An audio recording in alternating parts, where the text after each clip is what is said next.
Tantor Audio, a division of Recorded Books, presents Proteinaholic, How Our Obsession with Meat is Killing Us and What We Can Do About It, by Garth Davis, M.D., with Howard Jacobson, Ph.D. Narrated by Corey M. Snow. Publisher's Note: this audiobook is packaged with bonus material which has been included on the first audio and MP3 CD. If you downloaded this audiobook in a digital format, please visit tantor.com and type Proteinaholic into the search box. Follow the link to the book's page, then click on PDF Extra 1. When prompted, enter the access code RAW to access the bonus material. Part 1. Garth Davis, Proteinaholic. Chapter 1. I'm Garth, and I'm a proteinaholic. My name is Garth Davis, and I was a proteinaholic. For many years, I obeyed what I'd been taught by the medical establishment, by my colleagues, and by the media, that each and every meal and snack had to contain a huge serving of my beloved protein. I would gulp down protein drinks whenever possible and dive into big, thick steaks practically daily. Protein was my drug, and worse yet, it was my prescription. I actually pushed protein on my patients, encouraging them to do as I did. I am happy to say that I have overcome this obsession with protein. This book is a detailed guide to my recovery. As you read through my journey, you may think that I actually hate protein. In reality, how can you hate a macronutrient? Obviously, we need protein. My concern is more with the fact that we no longer talk about food as food. Rather, we are obsessed with breaking food down to its component parts and, in so doing, have developed an unhealthy obsession for one particular macronutrient. I am disturbed by the fact that protein has become a veritable nutritional rock star, omnipresent in our food and advertising like never before. We seemingly cannot get enough of protein, and this reality is leading us down a very dangerous road. In fact, eat more protein may be the worst advice that experts give to the public. Whether you are seeing your doctor, nutritionist, or your trainer, protein is strongly advised. Should you happen upon a vitamin store, you will be inundated with pills and concoctions boasting higher and higher protein contents. Even our grocery stores are pushing new and interesting food-type substances that are loaded with protein, while the produce aisles get smaller and less inviting. Why buy an apple when you can get high-protein cereal bars, high-protein drinks, even protein in your vodka? Do people really think vodka laced with protein is healthy? The answer is most certainly yes. As a recent Wall Street Journal article puts it, protein on a label has what researchers call a health halo effect. People assume the product will give them energy or make them full. The article was appropriately entitled, "When the Box Says Protein, Shoppers Say I'll Take It." Most recently, a survey done by the International Food Information Council Foundation found that 63% of Americans are looking for protein foods when deciding what to eat, and a whopping 57% said they are trying to eat as much protein as possible. Protein is everywhere. Big deal. So what is the problem? In a word, confusion. Some of us eat protein to lose weight, while others eat protein to gain weight. Ponder that paradox for a second. The same product sold to people to lose weight is relabeled and sold to others to gain weight. There are many who believe eating protein will make them healthier and help them live longer, and everybody seems to think protein will give them energy. Meanwhile, anyone who knows the basics of biochemistry or physiology will tell you that energy comes from carbs or fat, not protein. Possibly even more frightening is the fact that protein is one of the few food items that everyone seems to agree on. Experts argue about good fats and bad fats or good carbs and bad carbs. This is very much part of the reason we are so confused about what to eat. But in protein, we all seem to feel safe. No one would dare to argue that protein is bad for you. Believe me, I am not writing this book because I dare to be different and buck the norm. I am not looking to be sensational, and I certainly hate to further confuse the public. However, given my experience, I am in a unique position to see that we have missed the forest for the trees. The fact is, our protein obsession is killing us, and nobody seems to notice. This is not my opinion alone. I have done a tremendous amount of research to come to this controversial conclusion, and I will share with you what I have learned along the way. By the end of this book, you will see that the science shows that our protein obsession may be one of the main causes for the rise we are seeing in obesity, cancer, diabetes, hypertension, and heart disease. The United States is arguably the sickest first-world country with the lowest life expectancy, and we eat more protein than any other country. Protein very well may be to blame for our poor health. Before you dismiss me as a fearmonger, I want you to ask yourself this simple question. Is all this protein making us healthier? In all my years in medicine, I have never, ever seen a patient who was suffering from protein deficiency. I have searched the medical literature and cannot find a single case of protein deficiency in someone eating adequate calories. In fact, if you are getting adequate calories, I am not sure there is such a thing as protein deficiency. So how did we get from eating adequate protein to be healthy to our current state of super physiologic doses? And is this making us healthier?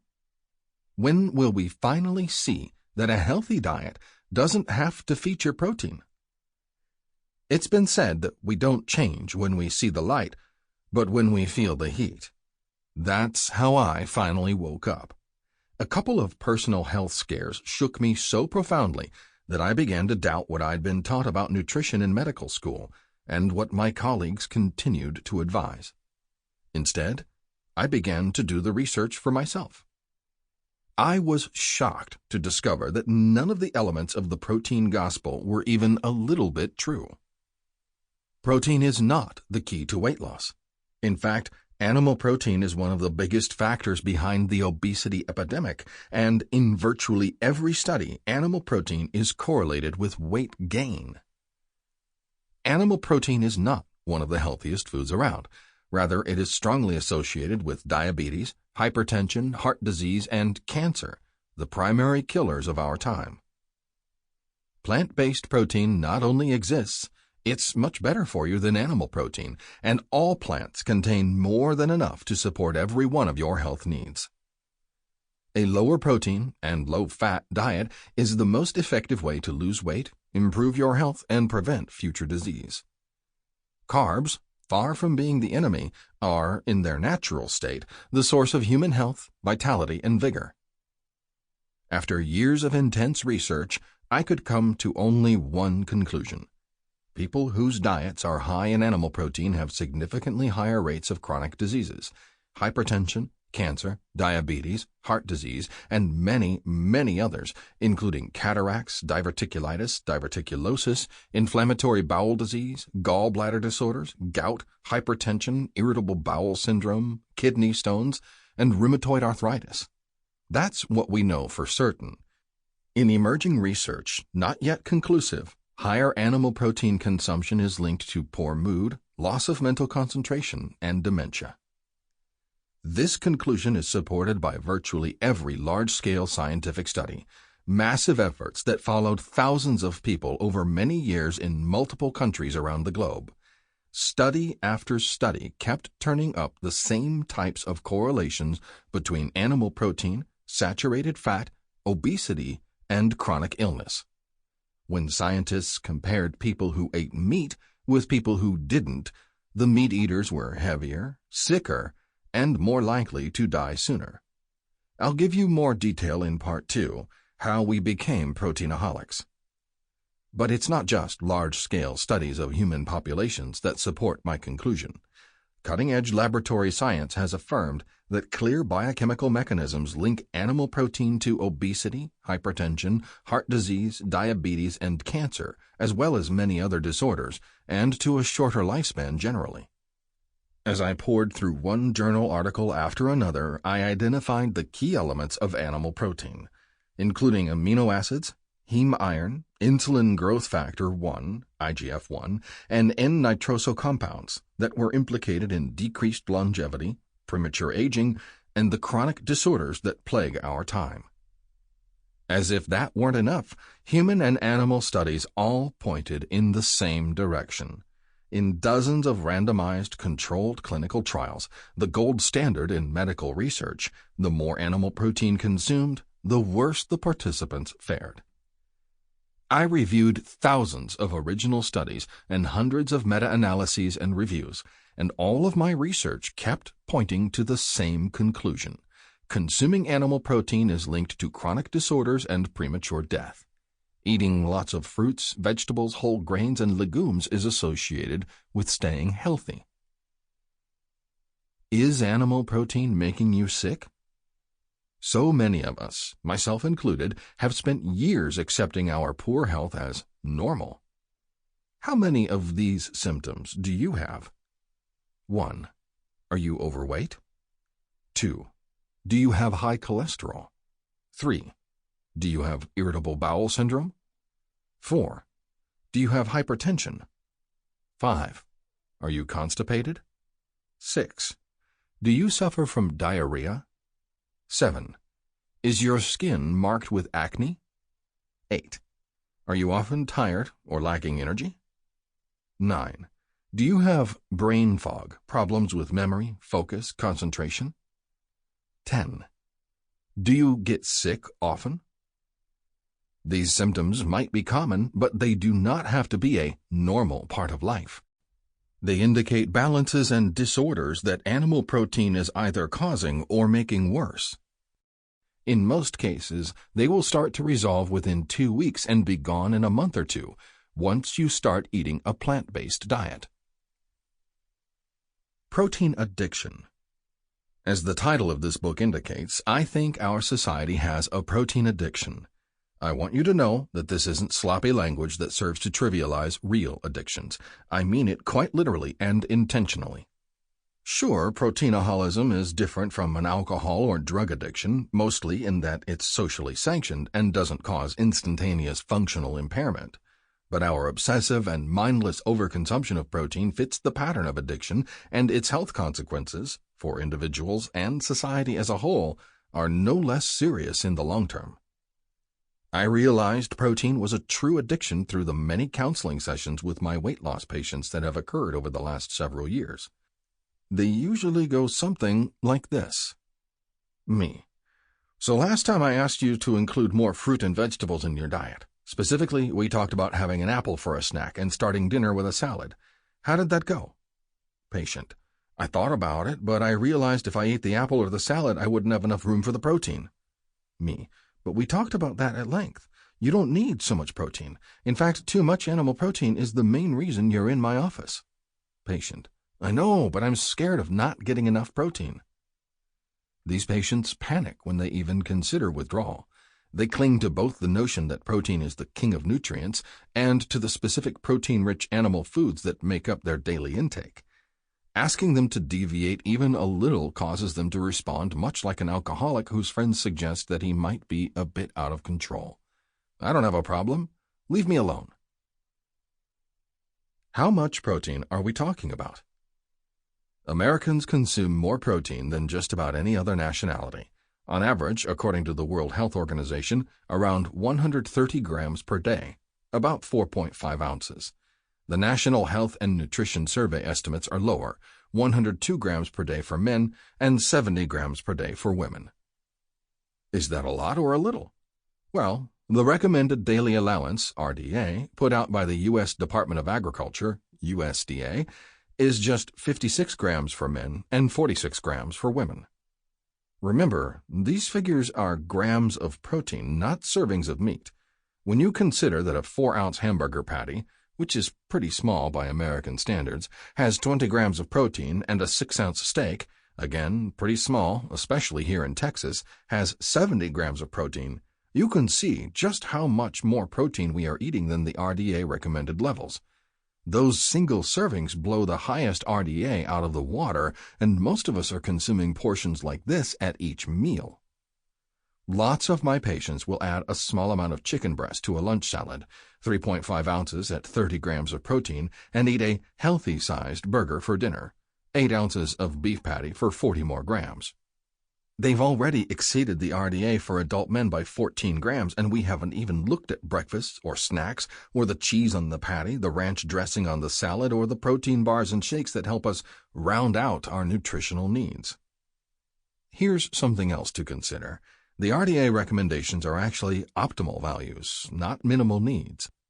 Since some people require more protein than others, the USDA chose as their recommendation a value that assures adequate protein for 99% of the country, based on the assumption that too much is safer than not enough. Not true, as you'll see. They actually overestimated by a bit what almost everybody really needs. There's no real danger in that slight overadjustment, but when many Americans get double the RDA of protein, which itself is roughly double our true requirement, it becomes a big problem. We'll go into this in more detail in Chapter 15, How Much Protein Do We Need? To help you figure out where you are right now on the Proteinaholic scale, here are a couple of sample menus and their protein values.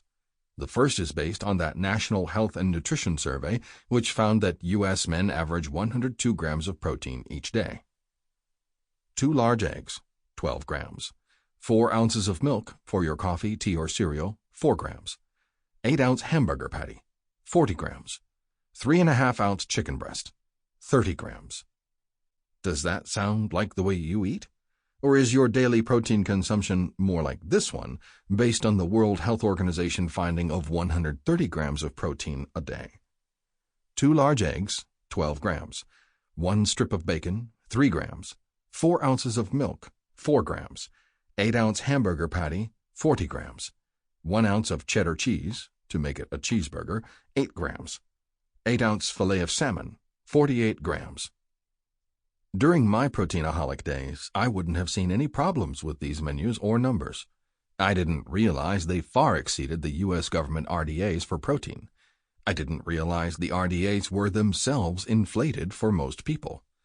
I didn't realize I was looking at a daily dose of animal protein high enough to be toxic. If you had told me about our protein intake and the RDAs, I would probably have said something like, sure, we're eating a lot of protein. That's because it's such a healthy food, and that's why we Americans are the healthiest people in the world. The healthiest people in the world? It turns out my American pride in our superior health was seriously misplaced. According to a 2013 survey sponsored by the National Institute of Health and conducted by the National Research Council and the Institute of Medicine, we are some of the unhealthiest people in the developed world. We die at an earlier age on average than our European and Japanese counterparts. We have higher rates of obesity, heart disease, and diabetes. And we suffer from more cancers. Our medical advances have slightly reduced our cancer death rates, meaning we get cancer more often but stay alive longer due to aggressive treatment. But basically, if it's a war, cancer is winning. The report concludes, the tragedy is not that the U.S. is losing a contest with other countries, but that Americans are dying and suffering from illness and injury at rates that are demonstrably unnecessary. So we eat more protein, spend more money on healthcare, and are some of the unhealthiest people in the developed world. That doesn't prove that protein is the culprit, of course, but it's a staggering piece of circumstantial evidence, especially when you look at the countries who are thriving and discover that they eat very little protein. The longest-lived people in the world get an average of 10% of their total calories from protein. Our average is as high as 15 to 20%, and of course, if you're on a high-protein diet, Atkins, paleo, or the diets recommended by many of my colleagues and formerly by me, that figure goes up to 40 or 50%. Compare that to the inhabitants of the island of Okinawa. They consume the vast majority of their calories in the form of rice and yams, those supposed high-carb killers, and get just 7% of their calories from protein. They live longer than Americans, have among the world's highest percentage of centenarians, people who live to 100, and have far lower rates of obesity. Their old people are vigorous, active, and full of life. Only when Okinawans move to the United States does their health decline. or when they start eating at the U.S.-style fast food restaurants that have begun to colonize their island. We'll examine more of where the world's healthiest people live and what they eat in Chapter 4. Even though this data doesn't strictly prove that excess animal protein causes disease, it's awfully suggestive, and it definitely contradicts the low-carb narrative that only through high-protein and high-fat diets can we possibly be healthy. Do you have to go vegan when you recover from proteinaholism? In a word, no. Just because I'm a vegan doesn't mean you have to be one. I do happen to think that the healthiest possible choice, both for our health and our environment, is to be a vegan, someone who consumes no animal protein whatsoever, and when you've finished listening to this book, you may also. However, to get the benefit of this book, you don't have to go full-on vegan. Rather than becoming anti-animal protein, I'd rather you take a stand pro-fruits and vegetables. That is, the vast majority of the calories you consume should come from fresh, whole fruits and veggies, nuts and seeds, beans of all types, and whole unrefined grains. By focusing on the healthy and delicious plant-based options, you automatically crowd the animal protein off your plate without obsessing over it. And if you're currently a proteinaholic, as I was, and as most of my patients are when they first come to see me, please take a deep breath and keep an open mind. As you'll discover in the coming pages, plant foods contain all the protein you need, plus a boatload of other good things: antioxidants, anti-inflammatories, vitamins, minerals, and other micronutrients. As long as the vast majority of your calories come from plants, you're on the right track. The key message here is not zero meat, but rather more plants. More than 100% dietary purity, I want you to shift your overall dietary pattern. Once you've gone through the evidence, you can draw your own conclusions and make your own decisions as to how far you want to go. While evidence suggests that the closer you get to 100%, the better you'll feel and healthier you'll become, the slightly imperfect diet you follow is infinitely better than the perfect diet you won't stick with. Breaking through the protein myths. We'll explore and explode these myths in depth in Part 3. For now, here's an overview of proteinaholic myths and the facts that contradict them. Myth: a diet high in carbohydrates causes diabetes. Fact: carbs do not cause diabetes. Meat and fat do. Yes, you read that right. Carbs don't cause diabetes. Not even sugar causes diabetes unless consumed in excess. It's meat that leads to insulin resistance and rising insulin levels, a syndrome that is the #1 precursor to diabetes and a major contributor to obesity. Myth: a high carbohydrate diet predisposes you to heart disease. Fact: carbs do not cause heart disease. Meat does. Meat raises bad cholesterol and clogs your arteries. Meat provokes a state of inflammation, an immune system response that, when it becomes chronic, underlines virtually every one of our chronic disorders, including heart disease. Meat provokes heart disease in many other ways as well. Myth: a diet high in carbohydrates leads to obesity. Fact: every large-scale study comes to the same conclusion. Vegans, who eat no animal protein, weigh less than vegetarians, who eat some animal protein, and vegetarians, with their eggs and dairy products, weigh less than meat eaters, with their red meat, chicken, and fish. There is another category, pesca-vegetarians, who eat only fish and plant-based foods. Predictably, they weigh more than vegetarians and less than meat eaters. Carbs are not behind the obesity epidemic. Meat and calorie excess is. Meat disrupts your intestinal bacteria, which leads to weight gain. Most meat contains antibiotics, which lead to weight gain. Meat creates acidosis and inflammation, which lead to weight gain. And that's just the tip of the iceberg. We'll explore the full story of protein and weight loss in Chapter 12, the chapter on obesity. Myth: meat is only a health risk from animals raised on factory farms. Fact: true, factory farming multiplies the problem, contaminating your meat, milk, or eggs with bacteria, viruses, antibiotics, and industrial chemicals. But archaeological studies, which analyze the bones of our ancient ancestors who never ate a single factory-farmed animal, have found higher rates of cancer among those who ate more meat. And contemporary studies point to the same conclusion. Meat, even grass-fed, clean-raised, organic meat, is a carcinogen. That is, it contributes to the formation of cancer. Dairy products and eggs may also be carcinogens. Myth: many cultures, past and present, have eaten a high-protein diet and thrived. Fact: through the history of our time on Earth, no culture has thrived on a high-protein diet. Some cultures have eaten such a diet, but when they do not thrive.